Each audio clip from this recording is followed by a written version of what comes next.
dias, 7h30, horário de Portugal, e nós estaremos aqui com a palavra do Senhor, buscando no nosso Deus a esperança, a força, a sabedoria para este dia. Hoje é o dia mais importante das nossas vidas. Hoje é o dia que nós declaramos que só existe um Deus, só existe um Salvador, Jesus Cristo. Hoje é o dia que nós declaramos que o nosso problema não é nada. É pequenininho, mas não é nada, na verdade, na presença deste Deus tão poderoso, onde a palavra de Deus nos fala que Ele faz dos montes estrados para os seus pés. E isso é tão maravilhoso, nós não conseguimos mensurar o tamanho do poder deste Deus. E quando nós nos entregamos nas mãos dEle, o nosso problema ele vira em farelos, vira em nada, porque este Deus é que está à frente. Ontem nós lemos ali em Salmos 32, versículo 7, não, versículo 6, deixa eu ver se é versículo 6. O 10 nos fala que nós estamos cercados de amor, mas nós meditamos em um outro versículo também, aqui, versículo 8. Eu o guiarei pelo melhor caminho para a sua vida, lhe darei conselhos e cuidarei de você. E o versículo 10 nos fala, o perverso tem muitas tristezas, mas o que confia no Senhor é cercado de amor.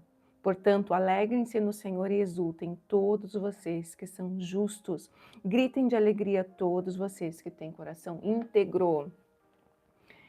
E baseados nessa mesma mensagem, eu quero ir lá para Miqueias hoje, Miqueias capítulo 6. Eu quero falar um pouquinho sobre esse profeta que é considerado ali, está ali junto com os pequenos profetas, Oséias, Amós, Abacuque, né, e outros ali. Então Miqueias é contemporâneo do profeta Isaías. Em contrapartida, ele não tinha toda a posição social que Isaías tinha. Isaías era sacerdote, Isaías era conselheiro de reis, Isaías tinha um alto cargo, era muito bem conceituado no palácio ali, no reinado ali de Judá. E Miqueias era de origem humilde, de origem camponesa, com pais desconhecidos, o nome dos pais dele não eram citados. Mas isso nos mostra ainda mais que Deus usa quem Ele quer. Ele usa o justo que Ele quer. Ele usa quem Ele quer para falar da palavra dEle. E dentro daquele contexto ali, onde eles vinham ali daquela descendência de Arão, né, que foi instituída pelo próprio Deus. Arão foi instituído pelo próprio Deus. Ali a família de Arão foi instituída pelo próprio Deus para cuidar ali do templo, para profetizarem, para falarem da palavra do Senhor, para estudarem sobre a palavra do Senhor, para ministrarem sobre o povo.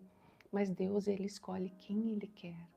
E Ele levantou ali Miqueias para, da mesma forma como Isaías, o livro todo de Isaías vai nos direcionar, vai nos apontar para Jesus.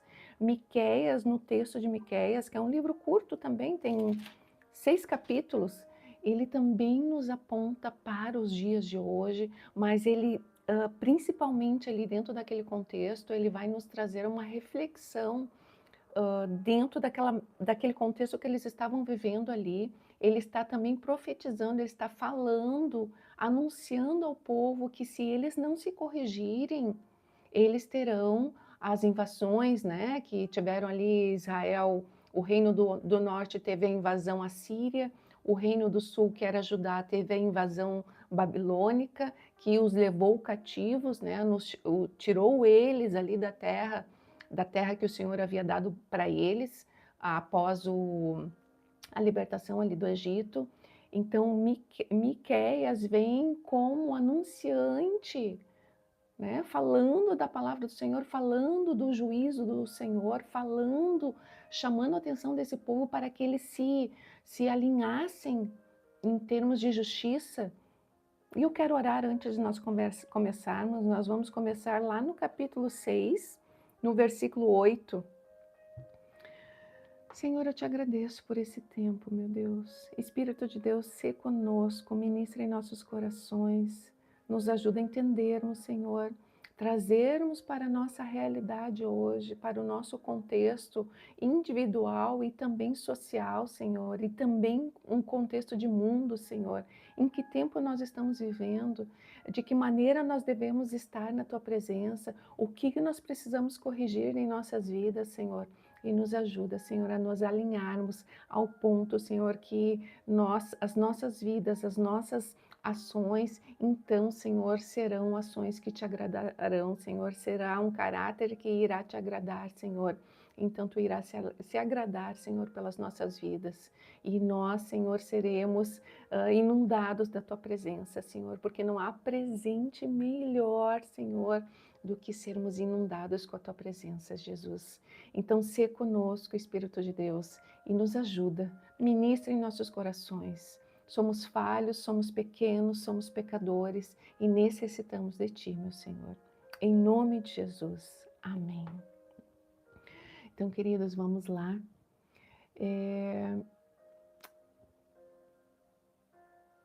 Miqueias 6, versículo 8. Eu olhei agora para o Instagram, parecia que não estava funcionando, mas tá. Sim, às vezes a internet congela um pouquinho, mas vamos lá. O Miqueias fala o seguinte: ó povo, o Senhor já lhe declarou o que é bom e o que ele quer de você, e o que ele requer de você, que pratique a justiça, que ame a misericórdia e que ande humildemente com seu Deus. Aqui Miqueias estava direcionando para o que nós devemos fazer nos dias de hoje, mas a preocupação dele estava dentro daquele contexto social de injustiças que eles estavam vivendo. Os líderes ali, os homens mais poderosos, tiravam ali as suas, aqui no versículo 2,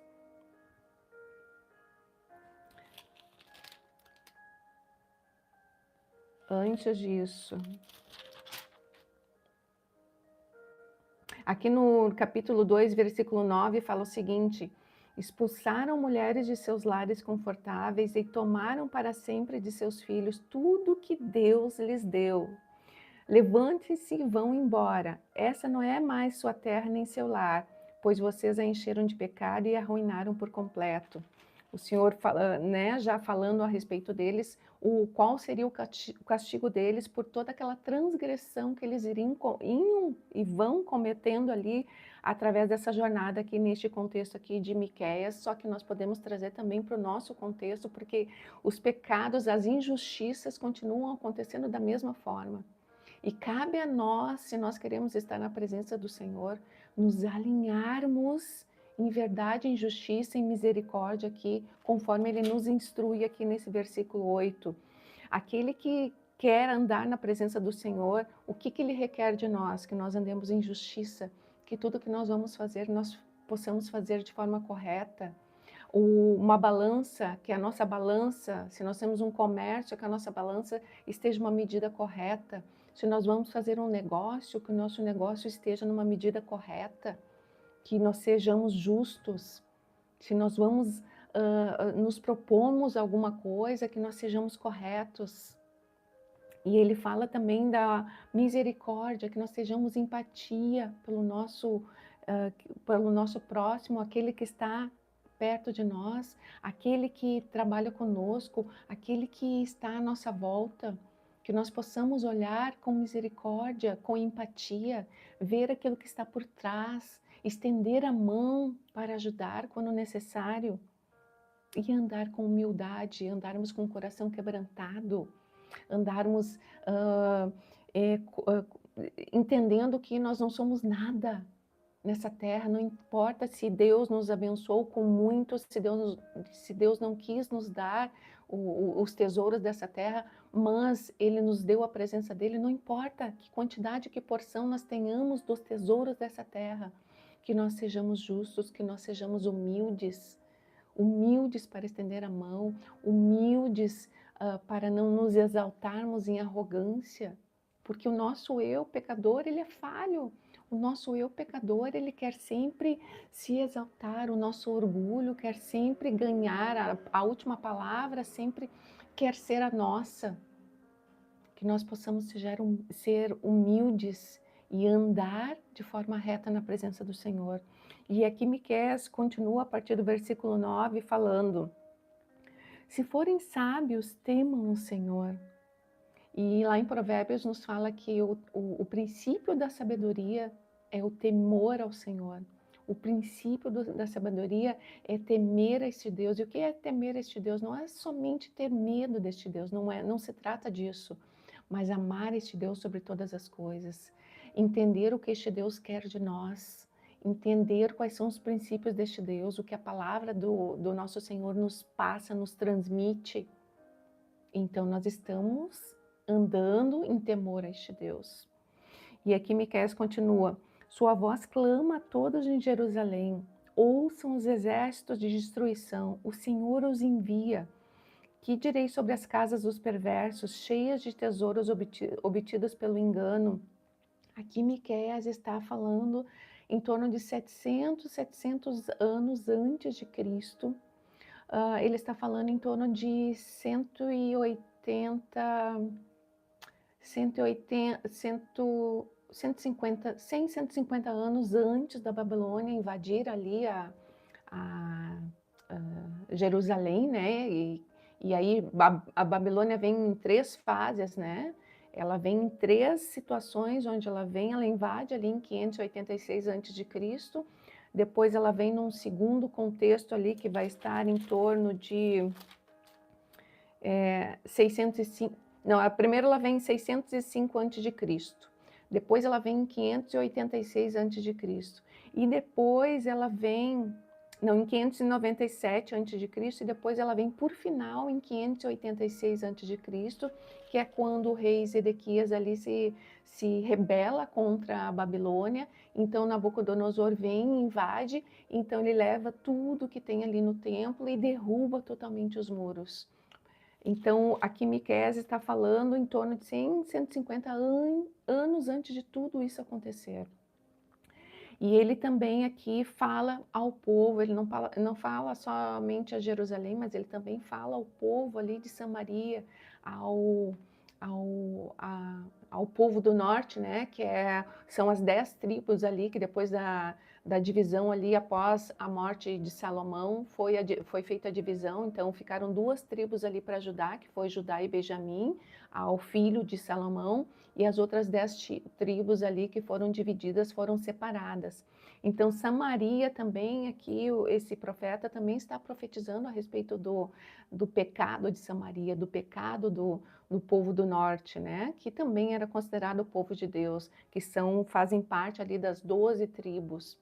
E Samaria aqui dentro desse contexto, só para a gente colocar um pouquinho mais de entendimento, Samaria, a partir da invasão assíria que decorreu daqui para frente, em torno de 100, 150 anos aqui antes dessa profecia aqui de Miqueias, o povo de Samaria, o povo ali do norte, foi totalmente, quase todo o povo foi retirado das suas terras, foi levado como cativo para outras terras, espalhado, que é isso que o contexto de cativeiro fazia, né? Espalhava o povo para que o povo perdesse a sua identidade, trazia outros povos para que viessem se instalar ali naquela região.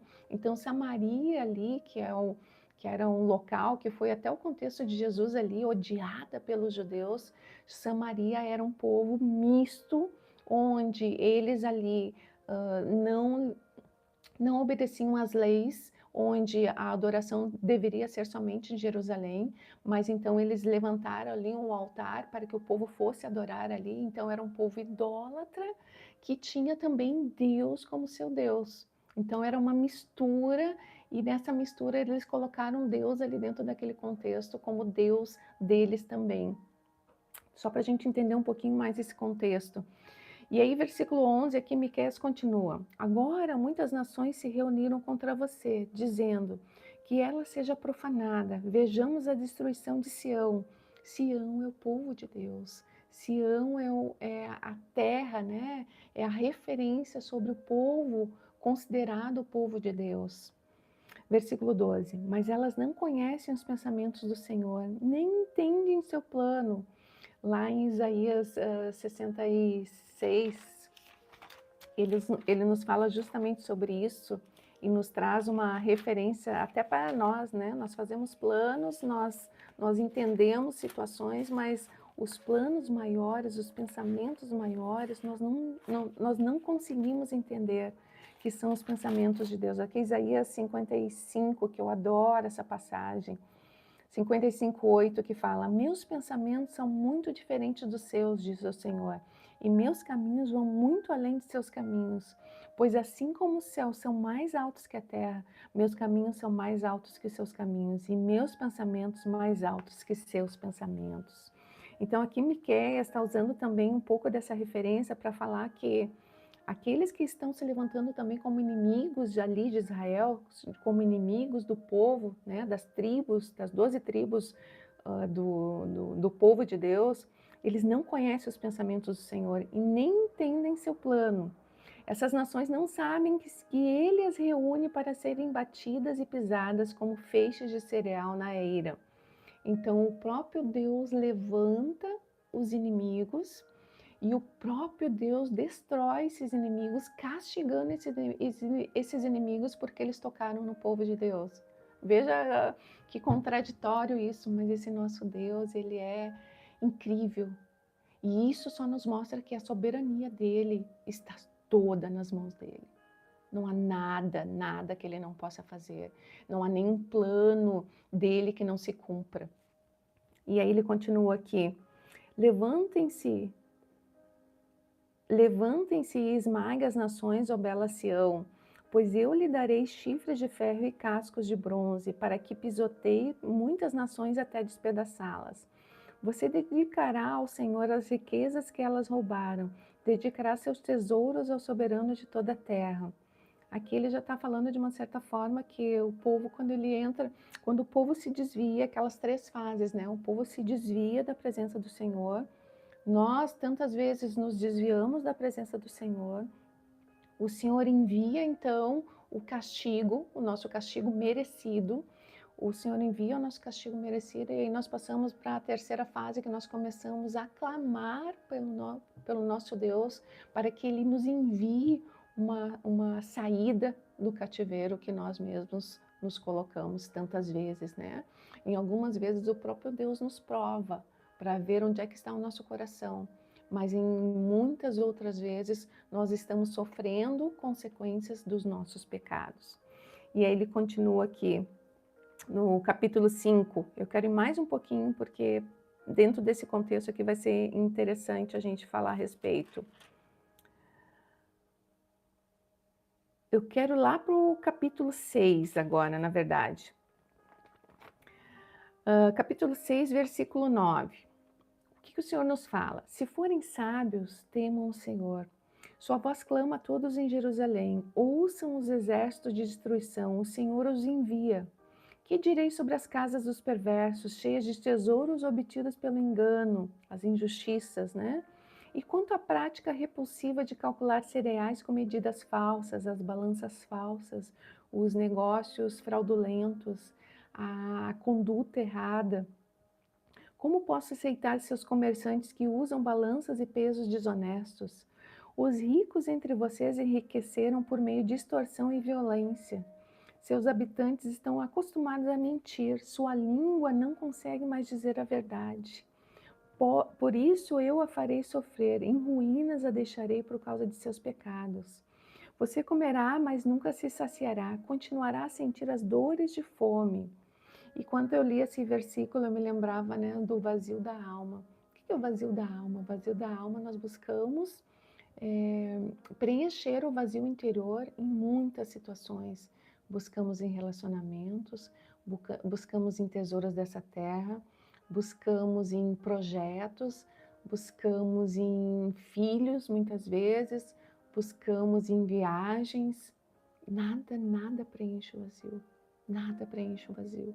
E eu sei muito bem do que eu estou falando, hein? Foram 7 anos de um vazio muito grande. Nada preenche o vazio. E eu busquei em todos os lugares, tanto religiosos quanto sociais, eu busquei em todos os lugares. E eu não encontrei, eu só encontrei em Jesus Cristo. E aqui ele está nos falando que isso, de uma certa forma, é um castigo pelos nossos pecados.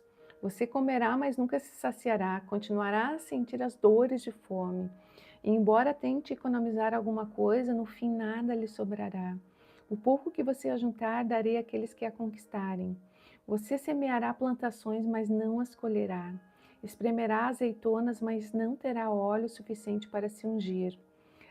O óleo era algo que tinha uma referência espiritual muito grande aqui dentro do contexto religioso e social aqui da, do povo de Deus, porque e o Senhor ainda nos usa como uma referência que quando Ele quer extrair o melhor de nós, Ele nos esmaga como aquele que produz a oliveira esmaga a oliveira para que saia o melhor óleo dela.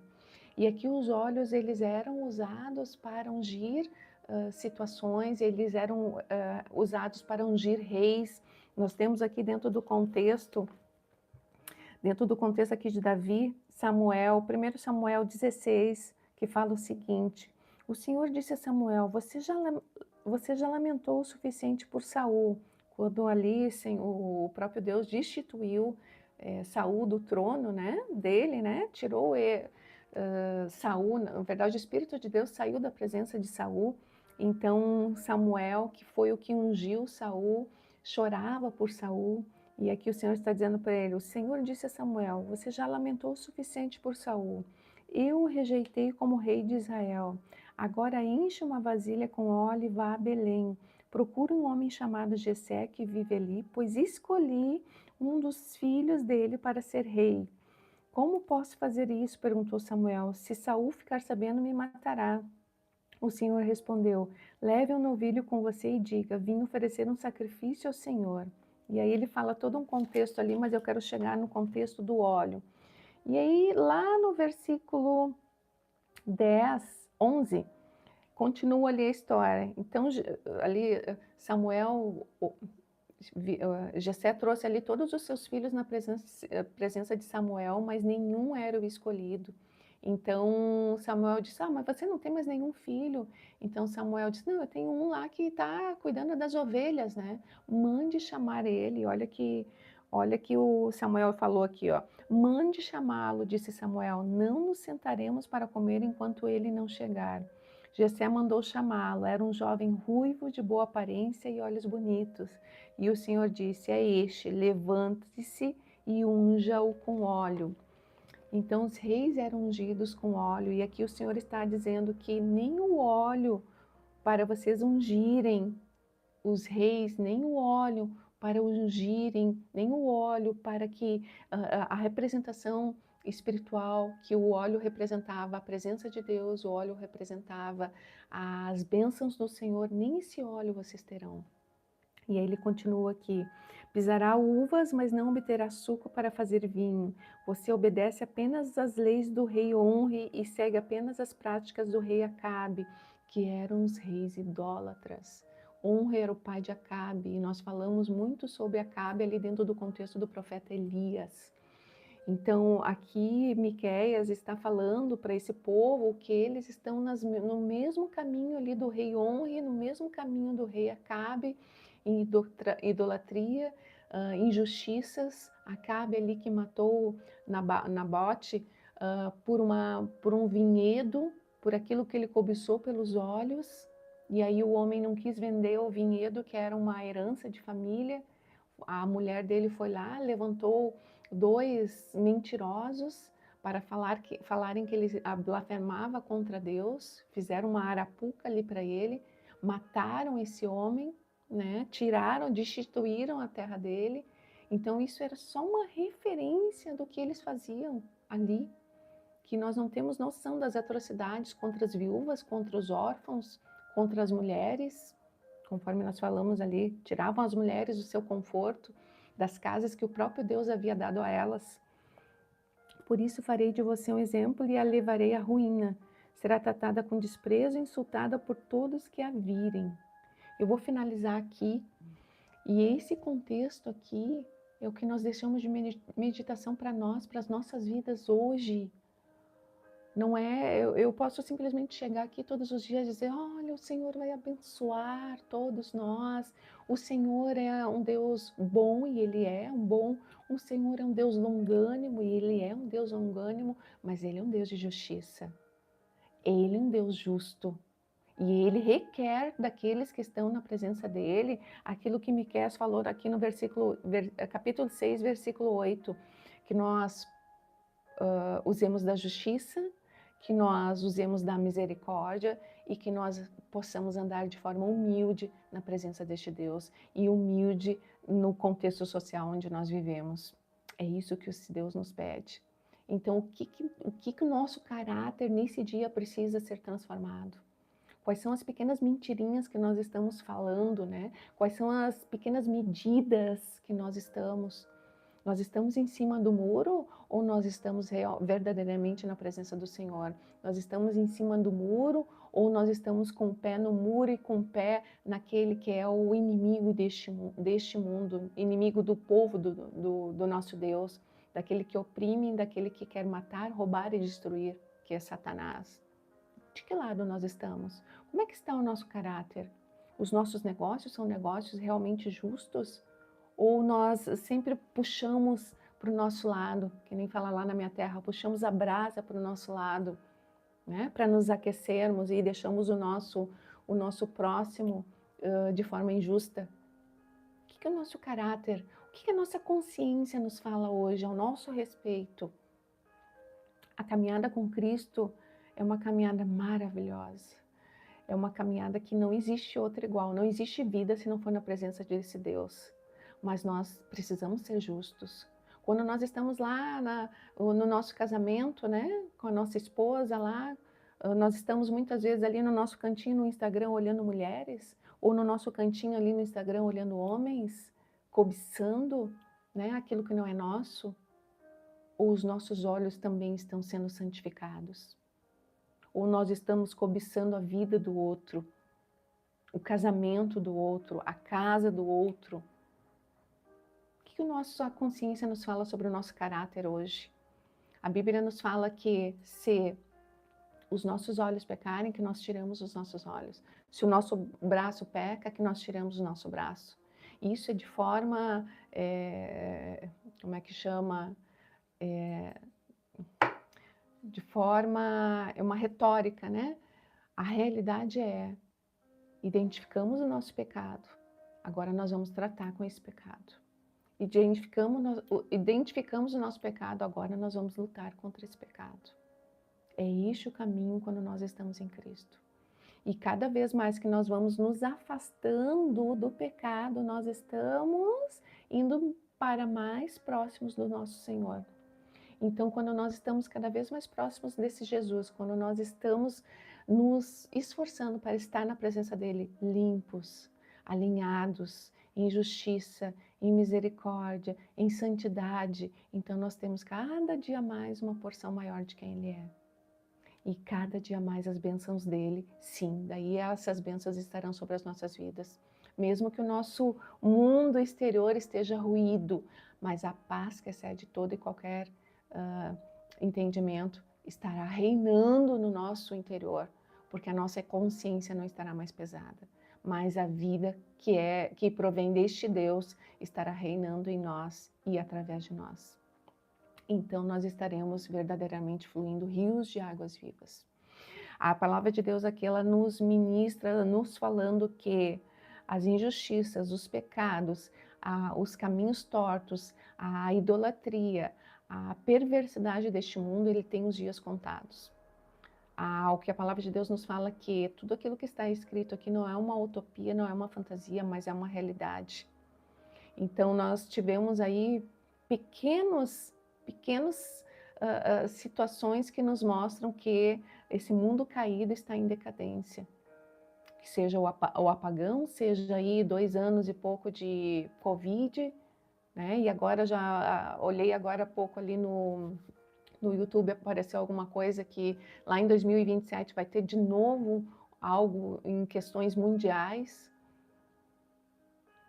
Mais importante para as nossas vidas nesse dia Tudo isso, todas essas palavras não são para trazer ansiedade, não são para trazer angústia, não são para trazer preocupação, mas são para trazer esclarecimento, né? Para trazer de uma forma mais clara que tudo que se cumprir aqui nessa palavra vai acontecer.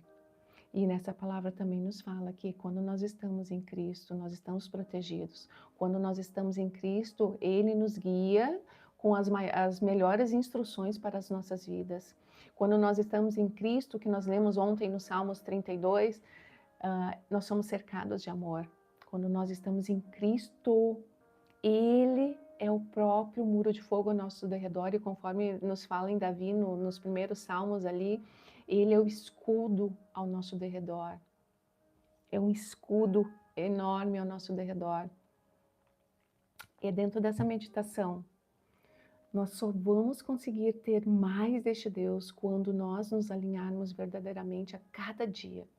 E Ele é um Deus tão misericordioso que todos os dias Ele nos perdoa, porque todos os dias nós pecamos, e pecamos, gente, nós não somos merecedores. A graça que é derramada sobre nós, ela é uma graça imerecida. A palavra já diz a respeito disso. Mas a graça que veio através daquele sangue precioso lá naquela cruz, ela nos dá a oportunidade, a mim e a você, de olharmos para Ele, respirarmos, tirarmos os fardos dos pecados antigos, quando nós nos arrependemos genuinamente, tirarmos toda a culpa, né? Eu ainda falava essa semana com uma querida, dizendo, você não se perdoou ainda? Quando nós aceitamos Jesus verdadeiramente, nós precisamos aceitar também dele esse perdão, né, genuíno e verdadeiro. Nós continuamos com as consequências dos nossos pecados, mas o perdão que vem dele faz com que o nosso fardo seja leve, faz com que a nossa caminhada seja leve, faz com que o amor dele nos inunde e nos traga força suficiente para continuar andando com passos firmes.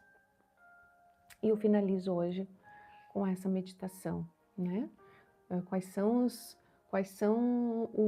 as situações, as nossas situações que precisam vir à nossa consciência para que nós possamos nos corrigir na presença deste Deus e estarmos verdadeiramente nele.